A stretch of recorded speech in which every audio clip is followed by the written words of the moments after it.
Welcome back to another edition of the Talking Hedge. I'm Josh Kincaid.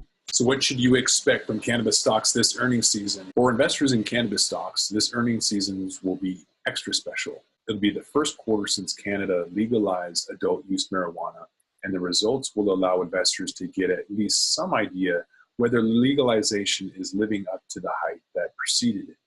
In general, Canadian LPs, including Tilray and Kronos Group, haven't hinted at profitability, said Alan Brockstein, founder of the New Cannabis Venture and author of the 420 Investor.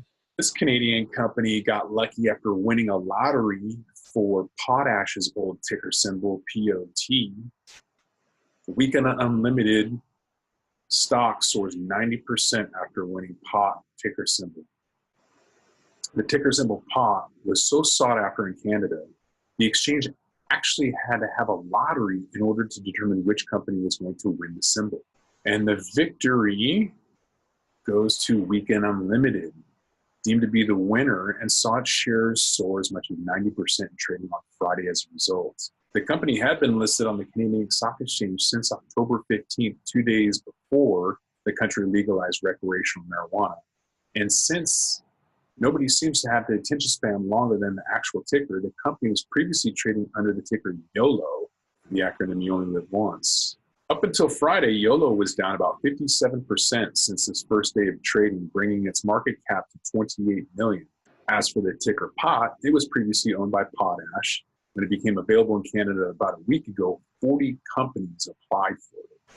The Cannabis Exchange Traded Fund, or ETF, called ETFMG Alternative Harvest, just reached an exclusive exchange traded fund club of $1 billion mark. So MJ is the only pure play cannabis ETF trading in the US, recently topped the $1 billion mark in assets under management. So it's just been over 2 years since MJ was converted into a marijuana ETF from a fund that previously provided exposure to Latin American real estate investment. So for the last 2 years, MJ is up more than 50% and more than double the returns of the S&P over the same time frame. MJ tracks the Prime Alternative Harvest Index and is up more than 49% year to date. And in what should not come as a surprise at all, Canadian cannabis producer Flower announces a NASDAQ application. I feel like I've kind of been prepping you for this the entire podcast. There's a Canadian cannabis producer, the Flower Corporation, announced that it would submit an application to be listed on the NASDAQ. So in addition to the application, Flower announced its filing to form 40F registration statement with the Securities and Exchange Commission. The NASDAQ listing has the potential to make Flower stock more accessible and attractive to a broader group of investors.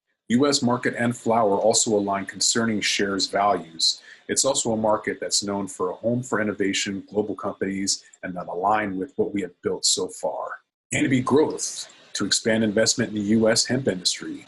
Less than a month after securing a hemp license in the state of New York and announcing an initial investment between $100 and $150 million, Canopy Growth said it plans to expand into other states and increase its financial commitment.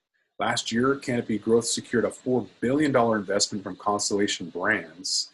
Both companies are committed to developing a cannabis-infused beverage. The company will focus on states with big populations and progressive leadership who want to have hemp become part of their actual job creation and industry platform.